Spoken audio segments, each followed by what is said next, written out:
The personality of a prophet peace be upon him is free from evil, کہ آپ صلی اللہ علیہ وسلم کی تمام زندگی تمام برائی سے پاک ہے، بھی کسی بھی برائی کا ساتھ نہیں دیا، ہمیشہ سچے رہے، ہمیشہ سچ کا ساتھ دیا، ہمیشہ سچے انسان رہے۔ جو کفار تھے نا، وہ بھی آپ صلی اللہ علیہ وسلم کی اس خاصیت کو جب مانتے تھے کہ آپ صلی اللہ علیہ وسلم سچے ہیں۔ بسم اللہ الرحمن الرحیم، السلام علیکم جناب، امید آپ سب خیریت سے ہوں گے۔ تو آج شب معراج ہے۔ معراج کے معنی بلندی کے ہیں۔ آج کی رات افضل ترین رات ہے۔ اس رات کو اسلام میں بڑی اہمیت کی حامل ہے۔ یہ رات، اس رات کو آقا دو جہاں رسالت مآب جناب حضرت محمد صلی اللہ علیہ وسلم کو تمام آسمانوں کی سیر کرائے گی۔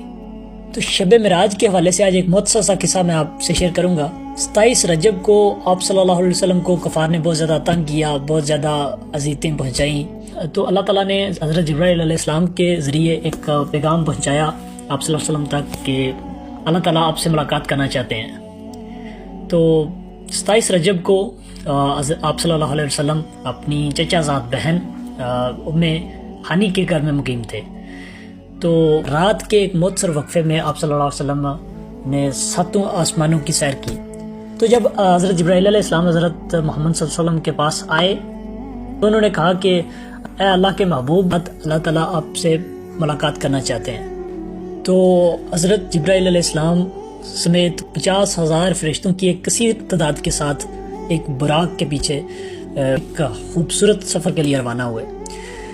تو سفر کی تیاریاں شروع تھیں، تو ایک قافلہ، بہترین قافلہ تیار کیا گیا، تیاریاں شروع تھیں۔ تو آپ صلی اللہ علیہ وسلم نے تھوڑا سا توقف فرمایا۔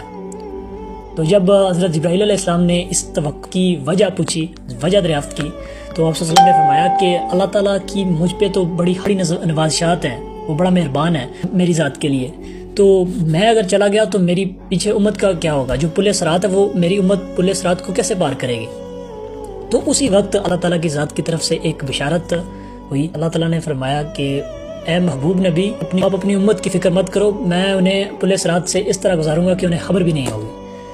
تو اس کے بعد سفر کی تیاریاں چونکہ مکمل ہو چکی تھیں، تو آپ صلی اللہ علیہ وسلم 50,000 فرشتوں کی بارات کے ساتھ ایک براق پر سوار ہوئے۔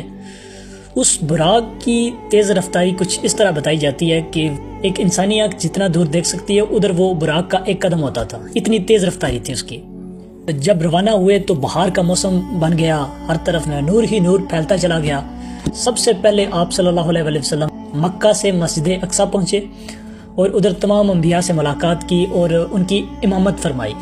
اس کے بعد آپ صلی اللہ علیہ وسلم اپنے رب العزت سے ملاقات کرنے کے لیے آسمانوں کی طرف روانہ ہو گئے۔